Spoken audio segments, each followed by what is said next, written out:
بچے کو زیادہ تر ماں باپ کی زیادہ چیخا چیخی یا زیادہ لاڈ پیار بگاڑ دیتا ہے.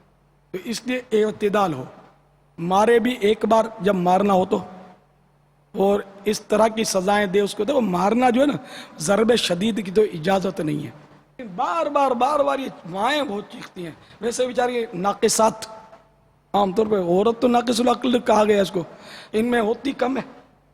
بیچاریوں کو غصہ بہت آوے، بچہ بھی ستاتا ہے، اس میں کوئی شک نہیں ہے، لیکن ان کو ضبط کرنا نہیں آتا. حکمت عملی سے بچے کو رام کرنا نہیں آتا. بات پہ چیختی ہے، بات پہ اپنا بھی گلا پھاڑتی ہے. بلڈ پریشر کی مریضہ ہو جاتی ہے ٹینشن کی وجہ سے کہ میرا بچہ یوں کرتا ہے، تیرا بچہ یوں کرتا ہے تو بھی تو کام پیچھے ہے بھائی. دونوں مل کے ہی تو مطلب رگڑے تانتے ہو. ایک سر یہ نکالتا تو دو سر تو نکالتی ہے، وہ لگی پھر معاملہ سارا محلہ گونج رہا ہوتا ہے. پھر اب معاملہ پورے دین کا ہے نا، اور ایک دن کا نہیں ہے، کئی دنوں کا نہیں ہے، ماہانہ اور سالانہ یہ ہے. اب مرد تو بابا صبح چلا گیا، رات کو آتا ہے، اس میں بھی وہ تھوڑا اس کو وہ مطلب کہ موڈ خراب ہوتا ہے بعض اوقات، تو بچے اتنے زیادہ کرتے ہی نہیں ہیں. صبح سے لے کر رات تک تو اب ضبط نہیں ہو پاتا. ایک دن ضبط کر لے، 2 دن ضبط کر لے، 10 دن ضبط کر لے، بچے بہت تنگ کرتے ہیں بابا. اب نہیں ضبط ہوتا، اب ٹوٹ جاتا بند. تو اسی لیے تو جب یہ لمبا پیریڈ ہے نا، تو اسی لیے تو حکمت عمل نے کبھی کبھی سزا دے. یہ روز روز سزا دینے کا انجام آپ نے دیکھ ہی لیا کہ بچہ تو گٹ ہو گیا، نہیں مانتا. کبھی کبھی سزا دو گے تو مانے گا. اچھا، پھر بچوں کو کب پیار دینا چاہیے، کب ان کو ڈانٹنا چاہیے، یہ بھی نہیں پتا ہوتا. اس لیے بھی بچے بگڑ جاتے ہیں. تو یہ ساری نفسیات جو ہے نا، بچے کی پرکھنی چاہیے. بچے کی اچھا کام کرے تو اس کی حوصلہ افزائی بھی ہو. حوصلہ افزائی بھی نہیں ہوتی. اچھا، بچہ بے تکے سوالات کرے تو اس پر بھی اس کو ڈانٹ پڑتی ہے. یہ بہت نادانی ہے. یہ بچہ پالنا نہیں آتا ایسوں کو کہ جو بچوں کے سوال پر مطمئن نہیں کرتے. بچوں کو مطمئن کرنا پڑے گا.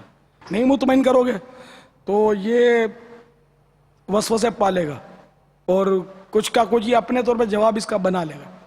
تو اس لیے جہاں تک ممکن ہو بچہ بھلے جو سوالات زیادہ کرتا ہے نا بچہ، یہ اس بات کی علامت ہوتی ہے کہ یہ بچہ ذہین بہت ہے، آگے بڑھے گا اور یہ ذہین بنے گا. تو اب ماں باپ تو وہ بیچارے وہ لٹ ہوتے ہیں اکثر، تو جواب دیتے نہیں بچے کو صحیح، تو وہ بچہ پھر بدزن ہوتا ہے. اچھا، پھر آپ اگر اس کو اس کی نفسیات کے مطابق پیار نہیں دیتے نا، تو بعض اوقات کوئی اڑوسی پڑوسی اس کو پیار دے دیتا ہے، تو یہ پھر اس کی طرف مائل ہو جاتے ہیں. پھر اس کے نتائج جو ہیں وہ بعض اوقات بھیانک آتے ہیں. تو اس لیے اپنا بچہ اپنے پاس ہو اور اس کی ضروریات پوری ہوں، اور نفسیاتی طور پر بھی وہ اپنے سے بالکل مطمئن ہو، کیونکہ وہ اپنے پیچھے تو آئے گا، ماں باپ کے پیچھے تو آتا ہی ہے، وہ جائے گا کہاں بیچارہ. لیکن آگے چل کر آج یہ عام شکایت ہے کہ شادی کے بعد بیٹا بیوی کا ساتھ دیتا ہے، میرا ساتھ نہیں دیتا. ماں کی یہ میں کہوں کہ اگر شادی کے بعد یہ شاید اگر 99% یہ مطلب شکایتیں ہوں تو شاید مبالغہ کم ہو. ہر گھر میں تقریباً شکایت ہے کہ بیٹا جو ہے بس یہ میری بہو نے کچھ کر دیا ہے، اب میرے کو جواب نہیں دیتا، اس کا ساتھ دیتا ہے یا چپ ہو جاتا ہے. یہ اتنا ستاتی ہے، اس کو کبھی اس نے ڈانٹا نہیں ہے میرے سے. تو اب آپ اس میں سمجھ جاؤ کہ بیٹا کیوں مطلب آپ کو ساتھ. بیٹا جوان ہے، اس کی سوچ ہے اپنی. تو آپ نے بیٹے کی یا تو پرورش غلط کی ہے، یا اب شادی کے بعد آپ نے، کیونکہ اب جس کے ساتھ اس نے زندگی گزارنا ہے وہ اس کی شریک حیات ہے. آپ ریٹائر ہیں، اب شریک حیات وہ ہے. تب آپ کو اپنی سیٹ سنبھالنی چاہیے. صلو علی الحبیب صلی اللہ تعالی علی محمد. مجھے اپنی اور ساری دنیا کے لوگوں کی اصلاح کی کوشش کرنی ہے انشاءاللہ.